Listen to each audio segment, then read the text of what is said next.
Welcome to the EMN podcast, where philosophy meets disaster and uncomfortable truths meet the profession we call emergency management. This is not safe space thinking. This is the arena. Let's begin.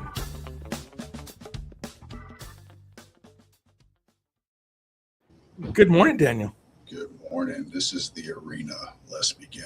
I like that. I love it every time I hear it. This isn't safe space thinking.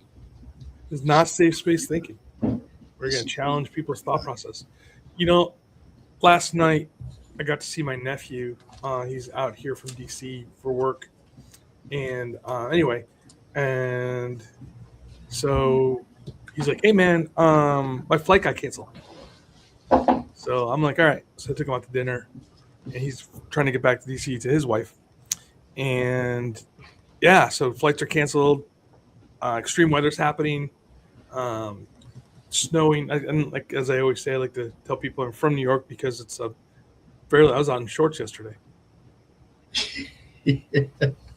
Yeah. I mean, I was in t-shirt and everything too here, but it's one of those things too. Like, it's not uncommon, these things. And a lot of these places too, especially the ones more up north, they're used to this type of weather. It's when it's when it gets so severe and so long, and it affects so much of the infrastructure. But some of these other states that don't experience it every year, all the time, that's what really, messes people up. But it also interferes with not only just daily life, but life-saving technology, life-saving, just in general. I mean, we got people dying because of this stuff. Yeah, absolutely. It's crazy. I mean, some of these places, like you mentioned, DC, they get this kind of weather every year, to a point, but you think Texas doesn't, Oh, that's true. Texas and Oklahoma, they get snow and stuff. Don't get me wrong, but it's not as bad. It's not as long. It's not as intense every year. So when they do get it like this, and their infrastructure is not great in the Midwest, due to lack of building codes and stuff like that. So when they get hit, bad things happen. One of the things that I think is interesting, we talk about this fact that we think about, say, like Buffalo, New York, where I was born and raised, and then being ready for snow because we get that snow every year. I mean, when I was a kid, I lived through the blizzard of '77, right? And as a kid, it was fun, right? No school, we're playing in the snow. I'm sure for parents, it wasn't that great.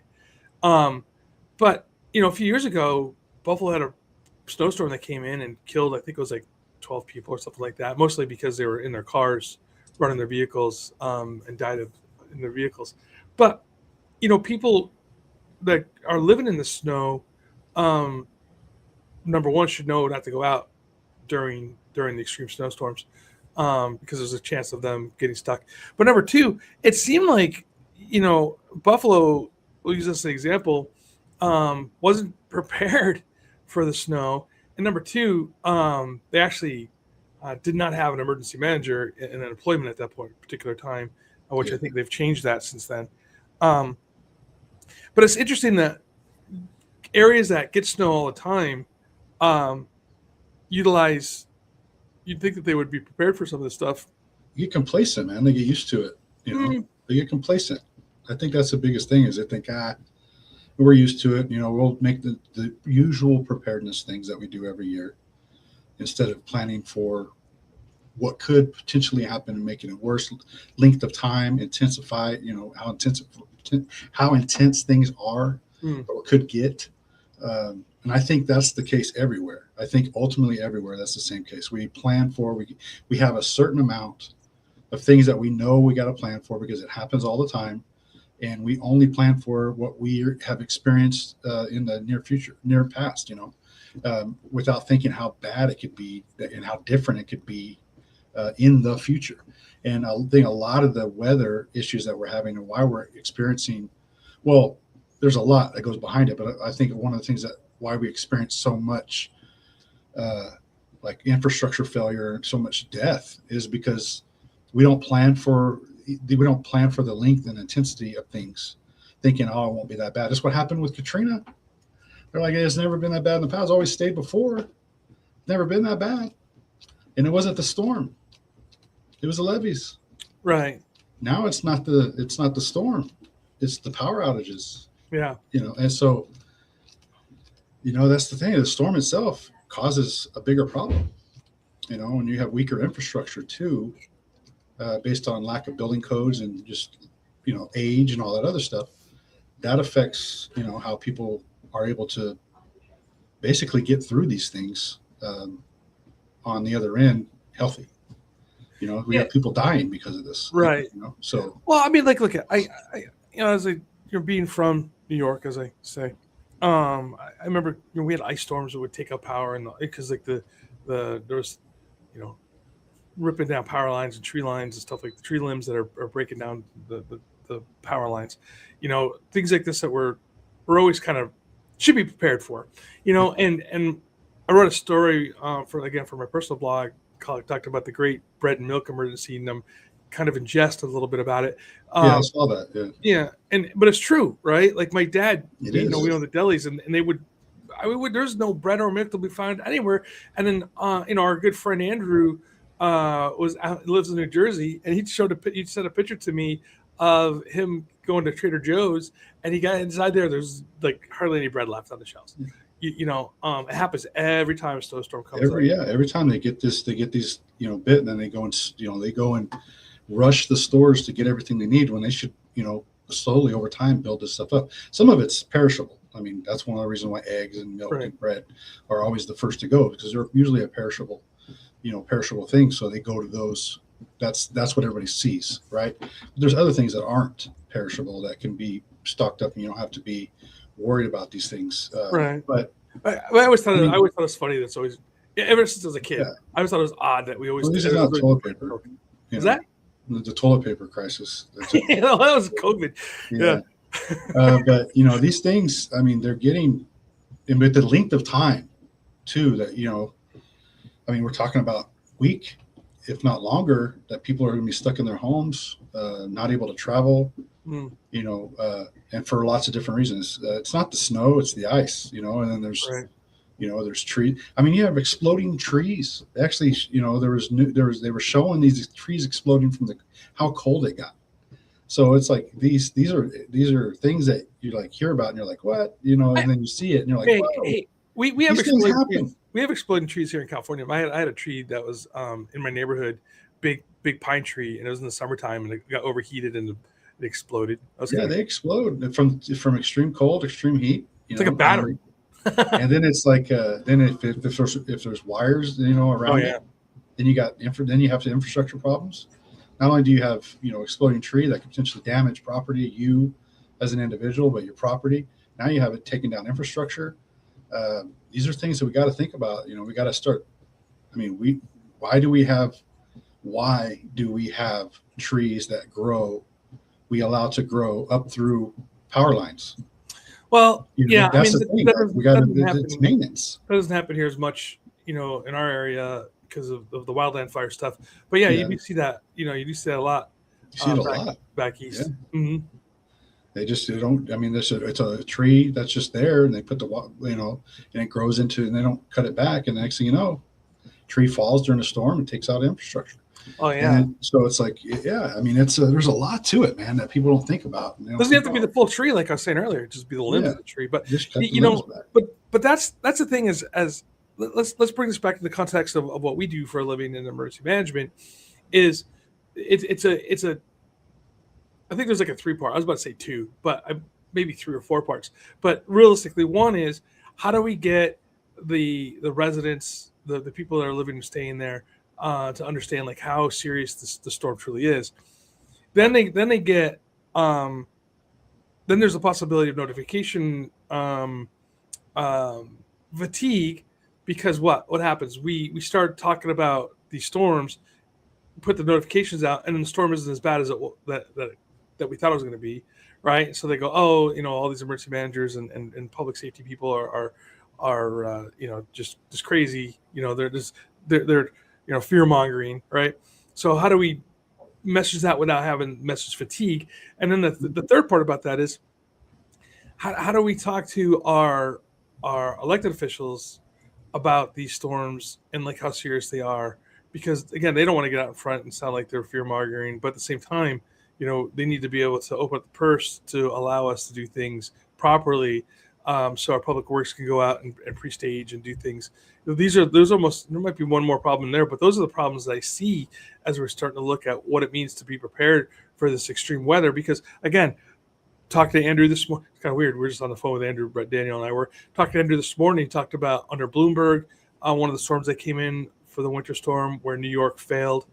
They couldn't clear roads. The Buffalo case is another one where they're having issues. State of Texas, the freeze that they had, what was 2 years ago? I think it was. 3 years ago. 3 years ago, so they had that. We know these weather events are coming. These are not unplanned events. They're not like a tornado plopping out of the sky. These are more like a hurricane. We have weeks in time to prepare for these things. Why do I feel that some of these jurisdictions are woefully unprepared for when these storms do occur? Well, I mean, you're not wrong. They are under prepared, but I think there's it's a lot that goes to that. I kind of see things differently as it relates to information fatigue. I don't think it's a thing. Information fatigue. You can put out as much information as you want, but ultimately, based off of statistics, they only see so much of the information anyway. So you got to be putting out information on a consistent basis, whether they get tired of it or not. So I see that differently when it comes to messaging and making sure we're getting stuff out there and in front of people. But as it relates to like them being underprepared, it comes back to poor leadership. No, they don't think they need an emergency manager. If they have an emergency manager, they're not properly budgeted or even fully equipped for the job. And on top of that, the emergency manager doesn't know what they're doing. They have an emergency manager in the position that they don't know what to do. Like they've been assigned to the position based off of secondary, tertiary duties because they gotta have somebody in the position. Right. So it's difficult, man. It's like we can't build it up the way it needs to be, and a lot of it is that those constraints or those just lack of leadership to say that we need these things and make these things happen versus we just don't have the money for them. And then it's over. Let's take a look at New York City for a minute. I'm going to push back a little bit on that assessment that there's lack of leadership necessarily. I mean, New York City has one of the. You can't go to New York. You can't say New York in general. I'm saying in general over the United States. Not New York. I got that, but I'm using this as an example. Right, New York City has one of the largest emergency management programs in the country, as far as number of people, and respect within the city, right? But still, there are still failures when it came to being prepared. I don't know about being prepared. There's still failures when it came to what occurred with the snow under Bloomberg, right? We had that conversation, like we're having this conversation this morning. So even the most well-staffed emergency management program can run into problems. But do you think they're the most well-staffed considering the population? When you do a population analysis, the amount of staff compared to the population and the size of the city and the amount of potential disasters that pose, do you feel they are equipped staff-wise? I mean, an organization or a city of 150,000 should have 5 members of staff for emergency management. And you got how many million people in New York City? And how many, not only existing natural disasters, but also other types of disasters that exist within that city? Well, I'm not saying they could be better. No, I'm just saying, I'm asking you the question. Like, do you really feel like knowing that they're properly equipped? Are there enough people doing the job on a consistent basis to make these things happen? I don't feel so. I don't think so. I think, they have a very large team compared to most places. But are they able to consistently draw out the effort to make these things happen, to ensure that they happen? Because you have people consistently working on the efforts, or are their attentions just like everybody else is being divided because they're overworked and understaffed and underpaid? These are all things that got to be considered when we do these things. When you got a population of 50,000 and you got a guy doing half or third quarter time, if you're lucky, responsibilities to this position of emergency management, do you really expect it to be any different? It's a good point.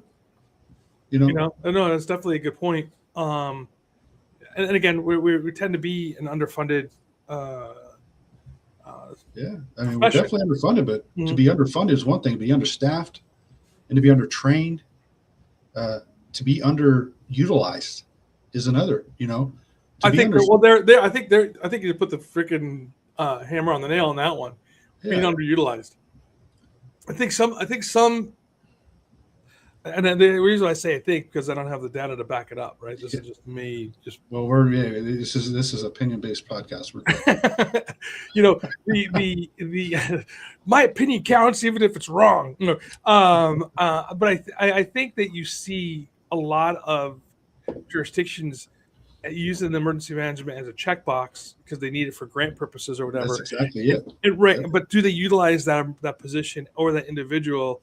You know, even LA City or New York City, you know, I don't know for a fact. Again, I'm just kind of speaking out of an idea. Are they utilizing emergency management, you know, to their fullest potential? Seattle, for instance, you know, I remember we were talking about this before, how Seattle started using emergency managers to run homeless issues. You know, is that the proper use of what we do? You know, so there's a lot of different conversation that has to be done about how utilizing the individuals and also. Well, I think there's a level too. I mean, I agree with you 100%, but I think there's a level of strength that needs to be developed by those that are not only in the profession, but are advocating on behalf of the profession, of advocating and not just saying, oh, well, this is what it would be nice to have. Like, no, it's like you have to do these things if you want this outcome. If this is a must. This isn't a should. This isn't it would be nice to. You must do these things for this outcome. You want a prepared community? This is what it will take to do that and make that happen. Right. And right now we don't have that. We don't have it. Even as individuals in the job, they're afraid to really advocate on behalf of themselves for lack of attention or losing their job. Hey, so, well, Dan, you know what? I know there's lots of stories to be told regarding what we do and everything else that's going on. And if you have a story to tell, I think you should share with us for our operational tales. And check this out. That reminds me of the hurricane last year. Oh, I remember that. We were up for 3 days straight. You've seen the chaos. You've made the calls. You've held the line. Now, it's time to share the story. Operational Tales is live, and EMN wants your real-life moments. The hard-won lessons, the inside jokes that saved the ship, the quiet wins that made all the difference. Write it raw. Keep it safe. Make it count. Because your story can teach, lift, and lead. Submit now on the Emergency Management Network Substack and let your voice carry farther than the radio ever could. Farther than the radio ever could. Operational. Yeah, submit, everybody, please. Throw some stuff in. We want to hear from you. So, I mean, like this snowstorm would be a great example of like, what did you guys do? There's a lot of people experiencing different things at different parts of the country. I mean, I'm in touch with people from Texas to Oklahoma to New York, even in Tennessee. They were affected differently, even though that it was the same storm. Different aspects of the storm really affected the way they responded, and the way that they're going to be recovering, and the effects that the storm had. So yeah, we want to hear from you. So yeah, absolutely.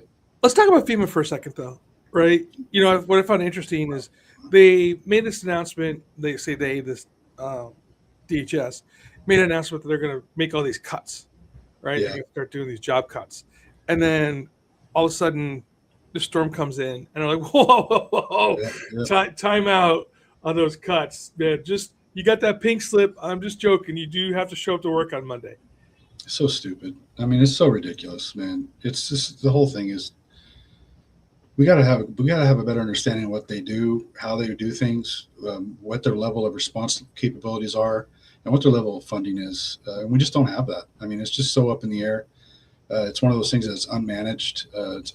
It's basically unregulated, you know, as far as like making sure everybody's where they're supposed to be, doing what they're supposed to do, spending what they're supposed to spend it on. It's such a mess, man. FEMA itself, yeah, it's great that overall that they're there, you know, for the whole in context of what they're supposed to be. But are they really doing their job? I don't know. I mean, are they really doing what they're supposed to be doing? The men and women of FEMA, or do you mean the organization? the organization. Okay. You know, I say the men and overall. women of FEMA are definitely. Well, there's some people that work within FEMA too that aren't doing their job. Well, I mean, They're just not. it's You everywhere. know, so Yeah. I think that's then they make everything else look bad. So there's a lot going on. I mean, I'm sure they're going to definitely be utilized over the coming weeks for everything that's going to be going on. We already had major, declarations of disaster that are being put out there. I mean, there's a lot. I mean, it's just a mess, man. I agree with 100% that there needs to be restructure and reform, but they are, it's heavily needed as an organization and for what they do for the country. Yeah, absolutely. And I just think this just shows that with them, doing that reversal on the layoffs that And the they next know, reviews they of know everything, that they know going that the people that work in FEMA are needed. And I support the line people at FEMA. I think that they're kind of getting a raw deal on this, but we'll see. We'll see if this. I want to see if this is truly that wake up call at the federal level of saying, hey, look, we can't just willy-nilly destroy this organization. Yeah, and I hope so. I mean, I don't think it should be destroyed at all. Restructured, reformed, all that good stuff to make it better, absolutely. But to just say it's no longer going to be there, that's just stupid. That's just stupidity. I mean, that is stupidity. Like, I can't say it any better or worse. Like, that's it. I mean, that's stupidity to think we do not need it. But there is some restructuring and reformation that needs to be done. The way we do things, the way we fund things, the way that we put responsibility down to the state, jurisdictional, local levels, that has to be changed. I mean, it has to. That's the only way things are going to change, is if we make them change. Local jurisdictions should feel this. They should feel absolutely that FEMA funding could stop. And if it stops, what does that mean? What do we need to do now to make it, to fill that gap?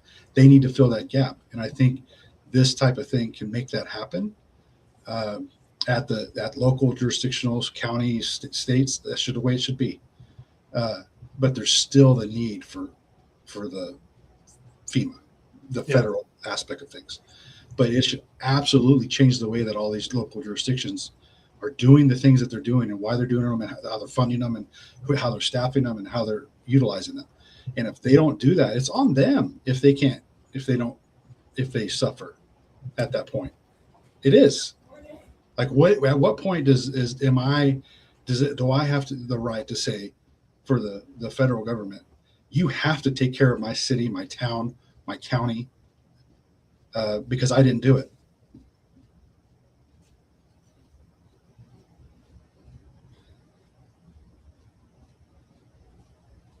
I think that's it for our show today. Hang on a second, Danny. I'll be right back. Give me 1 second.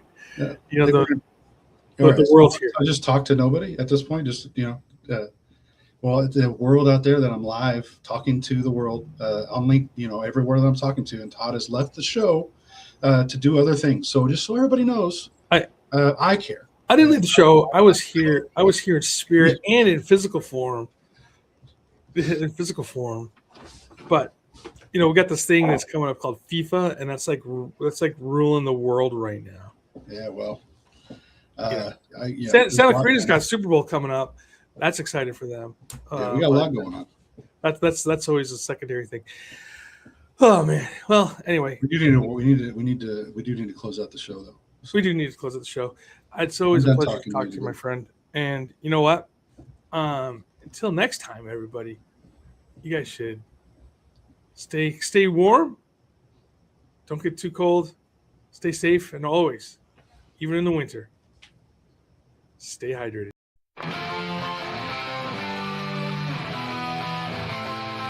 When the sirens scream out loud, or the voice that breaks the cloud, heads out high when things go wrong, will guide you through its strength and song. Disaster strikes without a sound, chaos reigns but we're around. Public safety in our hands, standing strong in every land.